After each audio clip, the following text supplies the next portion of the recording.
want to talk to you today about something that many of us have felt. My name's Ed. I'm pastor at Community Christian Church, and so I'm going to be talking primarily from the point of view of somebody who follows Jesus. If you're not there yet, you can look at this and sort of get an inside view of Christianity, and there'll be a number on the screen the whole time we're together, and if at any point you want to text that number, I'll get it. You send me a question or a comment, or maybe you've just been with us a little while and you just want to say you're here. Well, we've been looking at this idea of faith for a few weeks, and for a person of faith, there are times when God will urge us or nudge us out of our comfort zone into areas or arenas that we just aren't all that comfortable with. And often it's not that we're unwilling to do what God has asked. Sometimes it feels like we're just not unable. You know what I mean? It's like, God, I'd be happy to do this, but it's just beyond me. This is impossible. I don't know how to do this. I think a regular part of life with Jesus, and by regular, I don't mean daily, but regular. For God to accomplish His will in our lives and to build His kingdom, God will come to you and come to me and say, here's an assignment. I want you to go and I want you to do this. And our natural tendency is to look at our abilities and our resources and say, you just got the wrong person.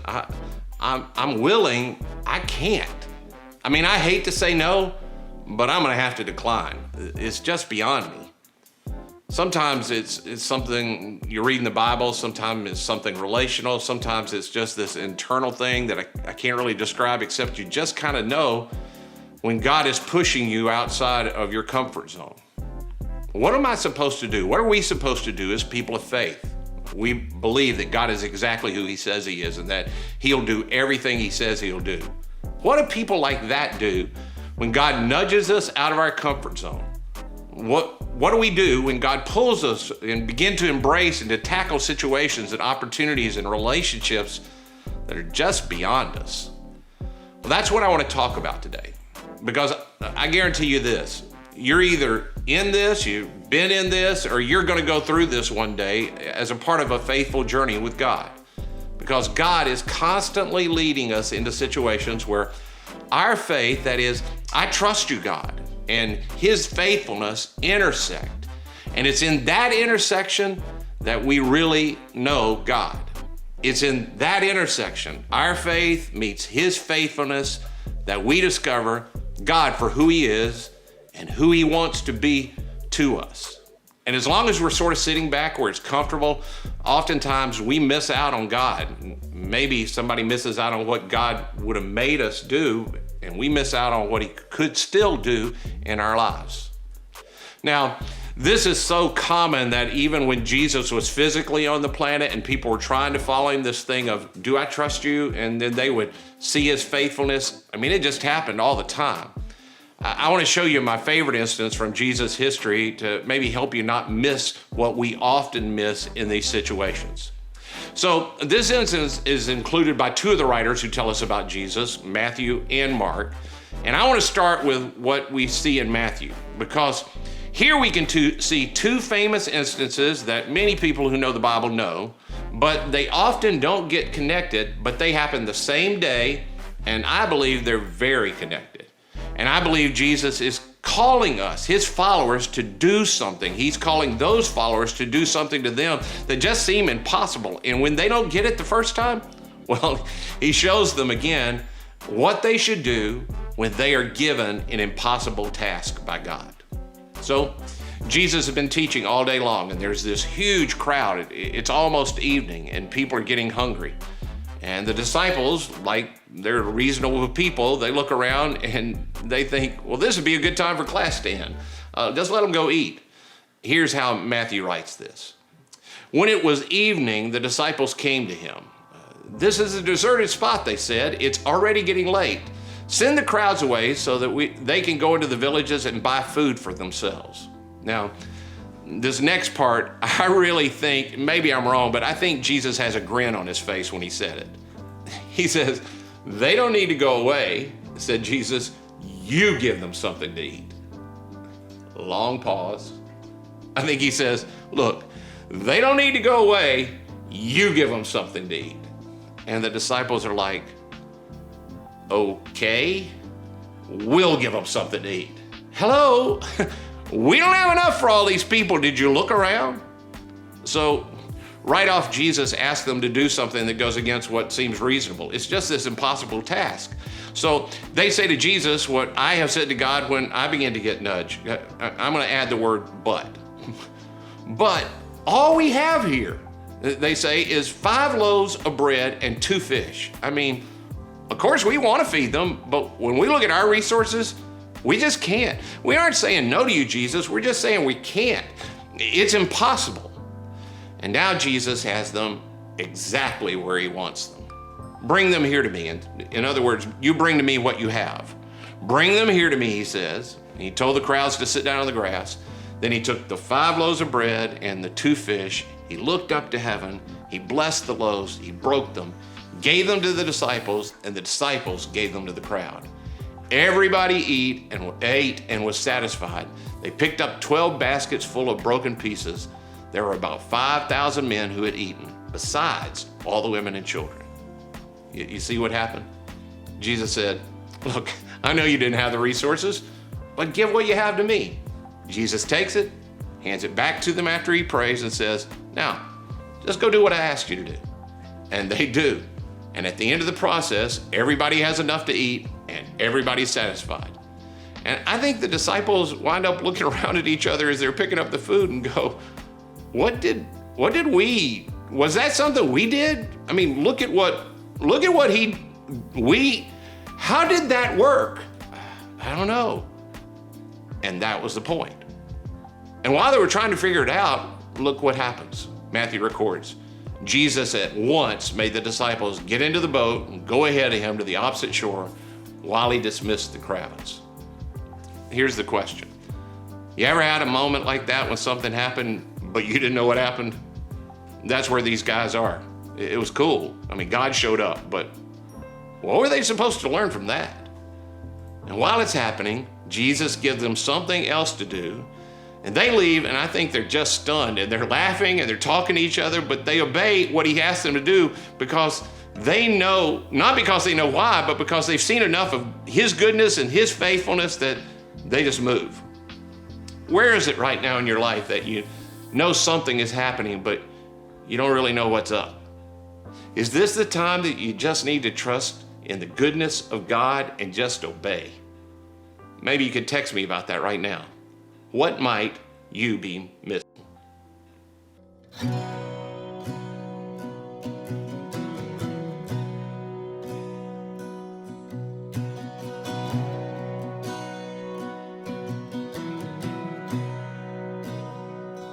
I love you, Lord. Oh, your mercy never fails me. All my days I've been held in your hands.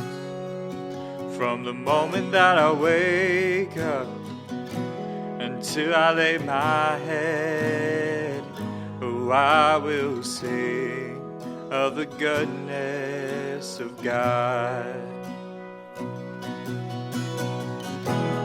All my life you have been faithful.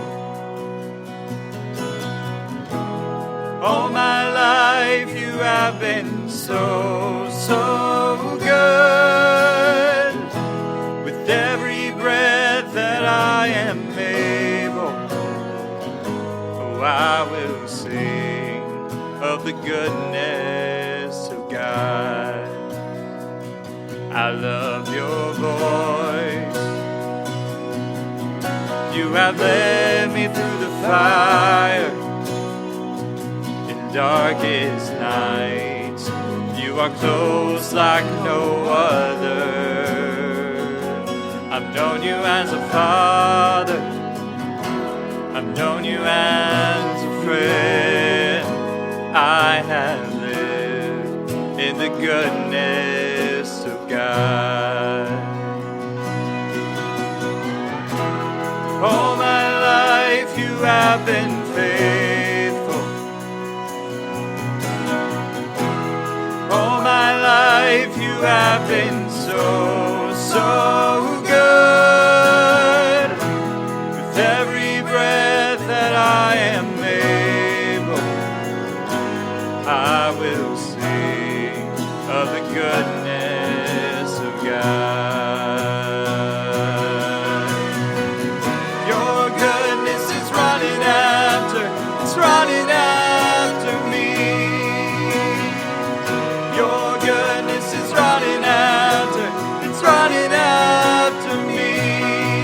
With my life laid down, I'm surrendered now. I give you everything. Your goodness is running after, it's running after me. Your goodness is running after, it's running after me. Your goodness is running after, it's running after me. With my life laid down, I'm surrendered now. I give you everything. Your goodness is running after, it's running after me.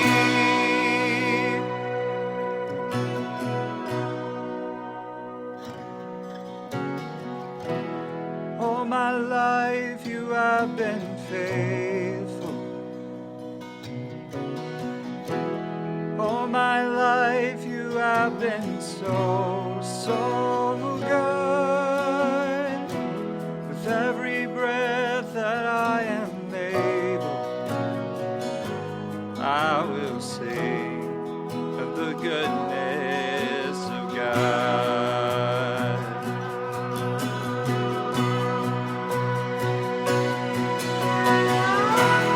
All my life you have been faithful.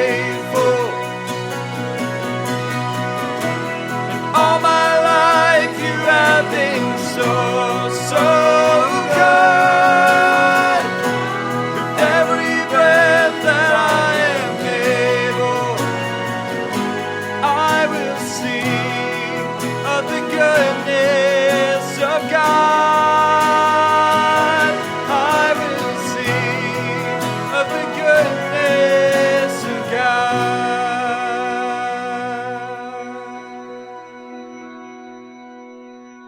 So this great thing happens, and while they're still trying to figure out, Jesus is going to test them and see if they really learned the lesson.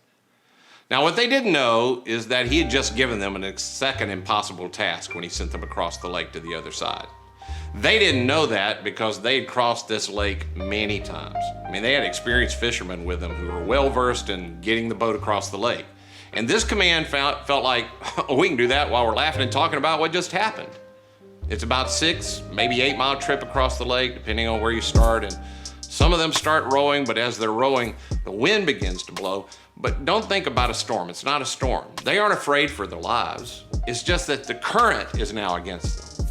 And what had just going to be a 3-hour tour across the lake, the wind starts to blow and they're rowing and the sun sets and they're in pitch black now rowing with blisters on their hands and they just can't get across the lake.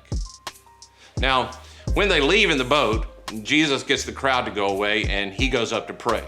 These guys are on the lake, giving it their very best. They knew they could do it. They're just not getting it done. And then a weird thing happens, Matthew says. At the very dead of night, he came towards them, Jesus, walking on the water. Now, Mark, the other writer, includes one of my favorite parts in this incident. He says, he intended to go past them. There's something in the way that he was walking that they can tell, hey, he ain't stopping. And man, he's making really good time. We can't even get there. And that's his point. Will they get it or will they not? So they're rowing. We've been out here struggling and Jesus is walking on water. That's odd. Not only is he walking, he's making better time than we are. And he's gonna just walk past us. Like I told you, I'd see you on the other side, Jesus said. What's taking you guys so long? Now, they think it's not him. They think it's a ghost. And these are not cowards. These are brave men, and they're used to this sea. But this has been a weird day. And now they're afraid. You know why? Because they aren't expecting Jesus. Apparently, Jesus is the furthest thing from their mind. I mean, they can do this boat thing. But Jesus at once spoke to them. Cheer up, he said. It's me. Don't be frightened. And at that moment, at the moment when he heard Jesus' voice, one of the guys in the boat puts everything together that happened to that day. It all comes clear to him. He's the only one who gets it. He thinks to himself, wait a minute. He said to us, feed the folks we say we can't feed the folks. We don't have enough. He said, give it to me here. We give it to him. He prays. He gives it back to us. Then we do what he asked us to do, even though it still looked odd. And a miracle happened. We didn't do the miracle. But somehow him having our resources and we do what we know how to do and all the people get fed and it comes together for him. And then he says, get in the boat, roll across the water. And of course, he knows we aren't going to be able to do it. But in a moment, it all hits Peter like a bolt of lightning. And out of the blue, he looks out at Jesus, who's standing on the water. He says, hey, if it's really you, Master, give me the word to come to you on the water. Hey, Jesus, ask me to do another impossible thing. Jesus says, hey, come on. Now, I don't want you to miss this. Peter doesn't jump in the water and then say, Jesus, save me. He said, if that's you, I want you to ask me to do what's impossible because I think I see the point of this whole day. Now, often when people read this story, they're thinking, what's the point of this? No one gets fed, no one gets healed. Why this little walk out on the water story? What's the point of this? Well, what this is about, and I'm going to show you this in a moment in Mark's writing about this account, Jesus is teaching them a principle. And in the boat, Peter finally gets it. And the principle is this. When God calls you to do something, when God makes it known to you, once you know it's God, you can rest assured that you'll be provided with the resources of God and the power of God. Because the will of God always is accomplished with the resources of God. And the call of God is always accompanied by the power of God. And when God asks us to do something unusual, when God asks us to do something outside the box, beyond our ability, the kind of thing where we say, I'm willing, I'm not able. You got the wrong person. I'm not rebelling. I just can't do what you're asking me to do. What we have to remember, what Jesus was trying to get his disciples to understand, what Peter finally puts together in the middle of the night in the boat is God's call in my life and your life. When God begins to nudge us outside our comfort zone, that along with the call of God, God always provides the resources of God. And God always accomplishes the power, gives us the power we need to accomplish what he's called us to do. So Jesus calls. What's Peter do? Well, Peter does what he knows to do. He did exactly what he knew to do. Peter got out of the boat and he walked on the water and he came toward Jesus. Now here's the question. What did Peter know about walking on water? Nothing. Do you know what Peter knew how to do? He knew how to get out of the boat and he knew how to walk. So he stood up, he swung his legs over the side of the boat and he began to walk. And he discovered in that moment the same thing that happened back with the feeding of the multitude. It's what Jesus had always been bringing to us as people of great faith. That as God calls us to do something, he waits for us to do what we know how to do, and then God does what only God can do. With the call of God comes the resources of God. With the will of God comes the power to do what he's called us to do. Now, the problem is that the older we get, the more successful we get, the more we have, the more stability we have, we don't like to get out of the boat. Hey, Jesus, just come on, get in the boat with me. Jesus, I just got the boat the way I like it. Jesus, come on, just get in the boat. I know the boat. I don't know water. But every once in a while in my life and in your life, your Father in heaven is going to say to you, hey, we're going to do something different now. I'm going to take you relationally where you've never been. I'm going to use you in a way you never imagined. I want to demonstrate my power in your life. So I need you. Swing your legs over the side of the boat. But God, it seems impossible. I know. But remember, my call is always accompanied by my resources. Just because you don't have what it takes is not relevant. What's relevant is that I called you. This was my idea. Now come to me. Come to me. Where might God be calling you right now? Do you know? Would you text me and let me pray with you about it? Here's what I know. Your faith, when it intersects with God's faithfulness, you will know him in a way that you never imagined knowing him before. I'm Hank, and this is my wife, Shelly, and we are the founders of a nonprofit organization called Coweta Force. We provide addiction recovery support services for individuals and family members that have been impacted by addiction. We started it with one support group meeting a week. It was on Monday nights, and this was at Bridging the Gap. As she had said, we had one event, but we were operating on $250 a year. That was our budget. $250 annual budget. We were a group of 10 volunteers that just had a heart for this work. We were people in recovery or interested community members or moms who had lost their kids to overdose. And as we started to progress in the process of supporting people, it just sort of gained momentum. We applied for a grant and we got it. It was $20,000. Now, $20,000 isn't a lot of money to run a business or a company, but coming from a $250 annual budget. We thought we'd hit the lottery. It was amazing. A month after we got the $20,000 grant, we applied for a much larger sum. And it was like a month later, I got an email. We were on our first year anniversary trip, and I got an email saying, congratulations, your proposal's been accepted. And your contract starts in September, and I quit my real job in August of 2018 to start this venture. We didn't have a place. We didn't have anything. And so that's how we started. So when we got the opportunity to receive this huge grant, and we were talking about Hank leaving his job and doing this full time, I was pretty much like, yes, let's do it. I didn't have as much fear, probably because it wasn't me making the decision, it was him, and it would be on him if it, didn't work out. But I'd been doing a lot of administrative work for Coweta Force just as a volunteer. Community service. Yeah. And so there was an opportunity where they could hire me and I could be an employee. I'd been working in property management for 10 years. It is the only thing I'd done as an adult. I was very comfortable. I knew how to do my job. I did it really well. Also had 401k, health insurance. I had our kids on our health insurance. So it was just very easy. And the thought of putting all of our eggs in one basket, like what if this doesn't work out? That was really scary for me. It felt really uncertain. We've got these kids at home. We have 3 teenage girls that live at our house full time. Sometimes it feels like 6 teenage girls.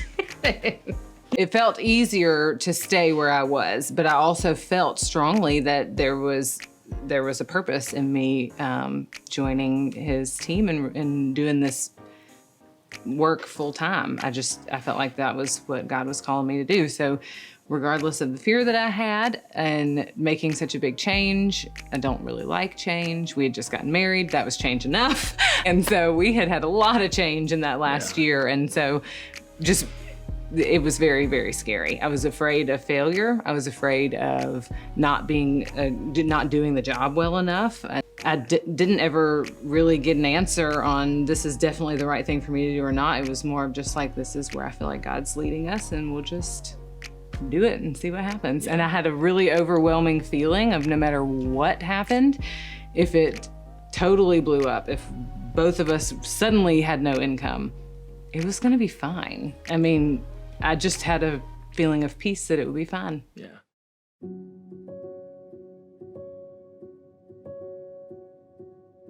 And so when I think about recovery, it's bigger than the absence of a substance. This is about when I truly surrendered, right? That was the hardest thing I ever did, was surrender. But also when I did it, was the easiest thing. I was like, why did I wait so long to do this? Why did I wait so long to give up control? And part of the message that I heard last Sunday is when you give up control, you no longer have to dictate the outcomes. And that couldn't have been, that was just spot on. And I didn't find fear in that. I found a lot of freedom in that. I no longer had to manage these outcomes, and my whole entire recovery has been nothing but miracle after miracle because I surrendered. Every step prepared me for the next step, though. Every step, it felt like, even the dark times, because I faced some really pretty dark times in my recovery, But even the dark times, and especially the dark times, prepared me for like what was next. And even though I didn't know it, when I came out of it, I was prepared for what was thrown at me. And every time it was a challenge, but in that challenge, it was an opportunity, you know? And so I 100% knew, even if it bombed, on the other side of that was going to be a dark time and was going to be an opportunity on the other side of it, just like all the other times before. For me, it taught me that even though change is hard and being comfortable is easy and consistent, and those are the things that I appreciate. I really like spreadsheets, and I like things to just line up and look really good on paper. And so those things provided me like a sense of security, and that felt good for me. And what I learned by taking a step outside of that and doing something that was not comfortable and very scary, and seeing how God has moved in our lives and in our marriage and in our work here, has shown me that that is where I need to place my faith and my trust, no matter what I think or what my spreadsheet says. That if I can really just really trust that no matter what, not the outcome, it's not that he's going to give me this, or this is definitely going to happen, or this is going to be successful, but that he is going to take care of us, and he's going to work through us in some way. And so just to be able to really believe that, and I believe that I have more confidence to do that next time, because I've seen how well he's taken care of us through all of this so far. See, the reason you and I have had periods in our life where we don't really experience the power and presence of God is this principle. Staying in the boat doesn't require the power of God. The power of God is available outside our comfort zone. Almost it's recognized in a way that it's not recognized or even available in our comfort zone. Because the power of God's only present when the power of God's needed and desired. And every once in a while, God will say to us, I want you to come to me. I want you to get out of the boat. I want you to leave what makes you comfortable and what makes everybody else happy. I want you to do the impossible. And you can trust me. Once you swing your legs out over the side of the boat and you begin to walk, once you do what you know how to do, I'll do what only I can do. Because the resources of God are always available to the person who responds to the call and the power of God. And I'm telling you, if you're willing to do this, you'll see it happen in your life. Some of you are like, yeah, because you know what I'm talking about. You're like, hey, I wish I was there to tell my story, because you know, and you think about that relationship that God called you out of, and the one that he called you to stay in. And some of you think about the first time you were called to serve, or the time that you felt led to go to a different job, the first time you learned to give significantly to kingdom kind of things. You can think back to that time when you argued and you looked for reasons not to do the thing that God asked you to do, and finally you just trusted God, and you're going, I'll never be the same. This is just a part of the Christian life. This is a pattern. I'm just telling you, I've seen it so many times, not daily, not weekly, not monthly. That just caused way too much havoc. But God, every once in a while, God's going to say to us, I want you to trust me. I'm going to give you an impossible assignment. And don't respond by what resources you have available, your ability, because the will of God's always accompanied by the resources of God. The call of God's always accompanied by the power of God.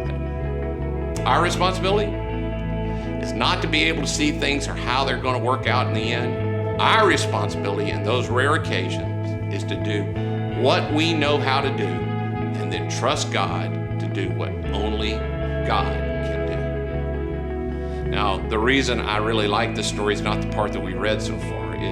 It's the way it ends. Because the part I second guess myself about, and maybe you do too, is what if I do it and it doesn't work out? What if I get halfway into this thing and I do something dumb or wrong? I'm not doubting God. What if I lose my nerve? Well, that's exactly what happens to Peter. Peter gets such a bad rap for this, I think. It's just a very misunderstood exchange between him and Jesus. Look at what happens. Peter gets out of the boat, he walks in the water, and he came toward Jesus. But when he saw the strong wind, he was afraid, and he began to sink. Master, he yelled, rescue me. And in that moment, Jesus said, no way, Peter, you're on your own. That'll teach you to trust me. And Peter was buried at sea that day. says, but that's what we all are afraid of. What if I mess up? What if it doesn't work out? What if people see me fail? I love what's next. Jesus at once reached out his hand and caught him. Oh, you little faith, he said. Why'd you doubt? Now, I just want to say here, I think we mishear Jesus. I used to read this and think, poor Peter, he's the only one that got the courage to get out of the boat. And then Jesus said, oh, you of little faith, why did you doubt? Whack! Shame on you. I'm thinking about the other 11 cowards in the boat. They're the ones that should have been reprimanded. But the more I've gotten to know Jesus, the more I try to read scripture, understanding who Jesus is, the more I realize that's not the tone here. And I don't think it is. He said it to Peter the way I'd say it to one of my grandchildren who are trying to learn something, the way you'd say it to your kids. Oh, sweetheart, you were so close. You were so close. You could have made it. You just had a little faith, and look what you did, Peter. You were so close. Look at what you did. Why did you doubt? Peter, there's going to be a time I'm going to give you another impossible task. And one day you'll learn to always factor me into the equation and never take your eyes off me, because Peter, you were so close. You were so close. That's the way Jesus responds to us when we get close and we mess up. When we step out of the boat and we turn back and we hang on with both hands, it's what our Father God's going to say. Hey, come on. You can do it. Trust me. Come on. Trust me. Trust me. You may have no idea what's waiting for you if you just trust me. Just trust me. Just a little more faith. Jesus saves Peter, and they get back in the boat. Let me show you how Mark ends this same story.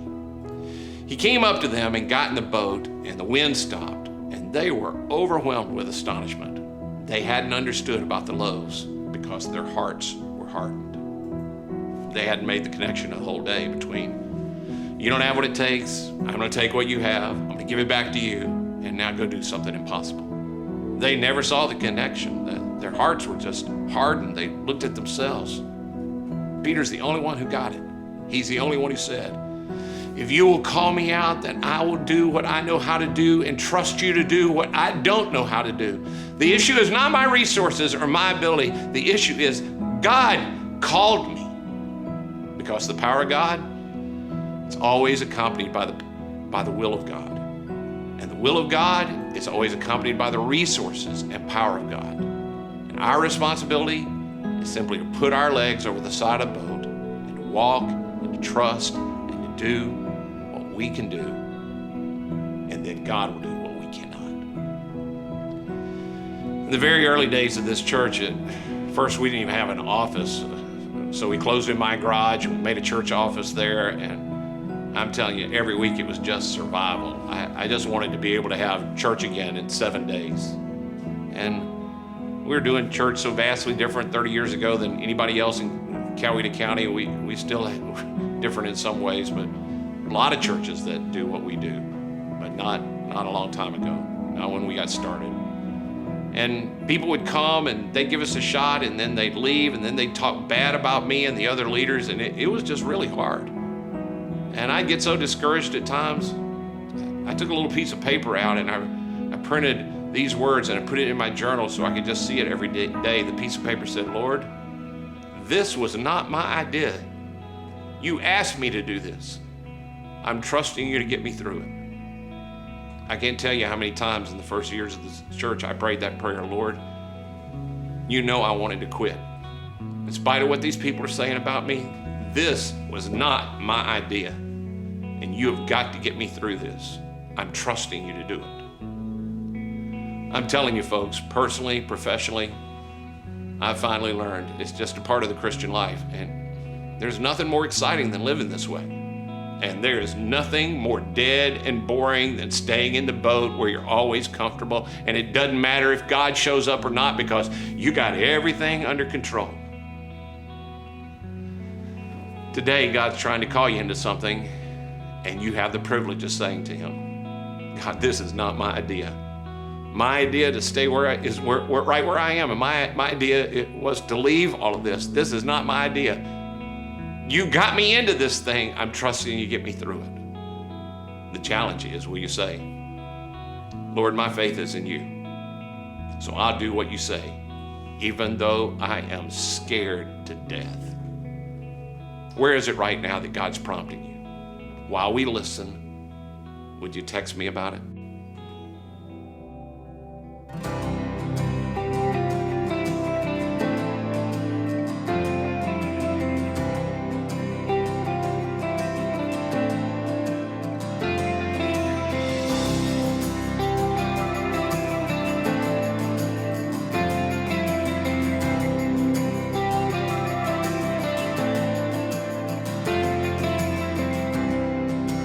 Again the wind is raging, but I will not be shaken, for I know who's in control. The greater one within me is more than what's against me. He's in control, for I know He'll see me through like before. He is Lord, He is Lord. I'm not afraid anymore. He is Lord, He is Lord.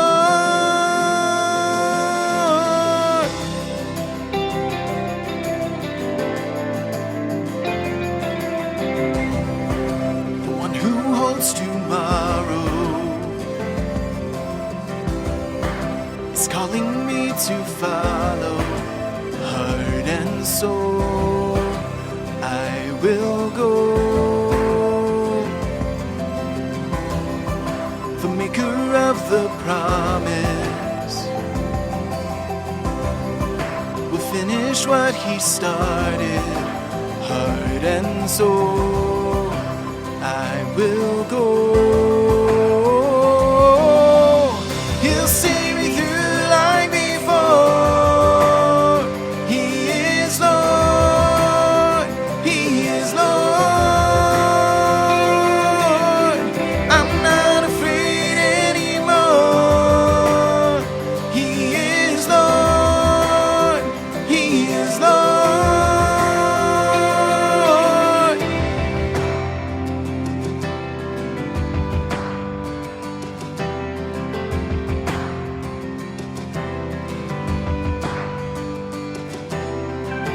And at His name the mountains bow. Lift every voice, declare it now. Jesus Christ is the Lord. And with a shout the walls come down. Lift every voice, declare it now. Jesus Christ is the Lord. And at His name the mountains bow. Lift every voice, declare it now. Jesus Christ is the Lord. And with a shout the walls come down. Lift every voice, declare it now. Jesus Christ is the Lord.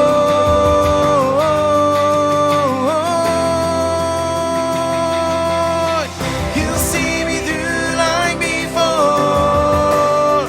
He is Lord, He is Lord.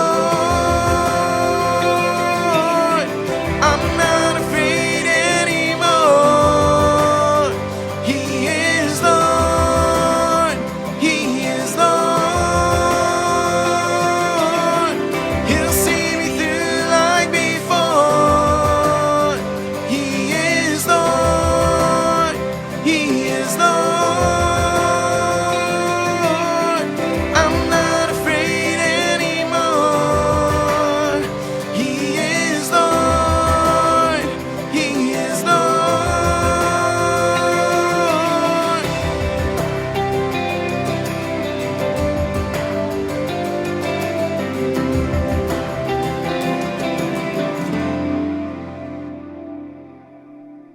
When our faith intersects with His faithfulness, we gain confidence that He is exactly who He said He was. He's the Lord. Followers of Jesus around the world come together to worship Jesus every Sunday and to remember who he is by taking symbols that he set aside for this purpose. If you're a follower of Jesus and you have some of these prepared, would you go get them? And let's use them together to remember him. And you can use whatever you have, maybe some bread or some juice or a cracker and some water. The symbols don't matter as much as what or who we're remembering. Here's what one follower of Jesus named Paul wrote about this. On the night when the Lord Jesus was betrayed, he took bread, gave thanks, broke it, and said, "This is my body. It's for you. Do this as a memorial of me." So let's take the bread together. Paul continued, "Then he, Jesus, did the same with the cup after supper. He said, 'This cup is the new covenant in my blood. Whenever you drink it, do this as a memorial to me.'" Let's drink. Paul concludes, "For whenever you eat this bread and drink this cup, you're announcing the Lord's death until he comes." Would you pray with me? Father, I pray right now for everybody that's joining in, that they would sense that you're with them. For some people, they've sensed that for a long time, and that you're calling them to do something. Father, I pray that you give them the courage to do what they can do. Thank you for giving us symbols to remind us that you're not only with us in spirit, you are with us everywhere we go, and that you'll do everything you said you would do. Help us to be willing to obey you. Give my friends who are watching in strength and power to do what you're asking them. In Jesus' name I say, pray. Amen. Thank you for being a part of this today. We're starting a new conversation next week, and I hope you'll be a part of that as well. We'd love to know that you've been here today. Just text the number on screen. Maybe just say hello, and I'll get that. I'll respond. Say a prayer or whatever conversation you want to try to start. We're thankful to have you with us, and as you remember, I hope you'll leave remembering this. God's for you. So are we. And no matter what you think about God, he cannot stop thinking about you.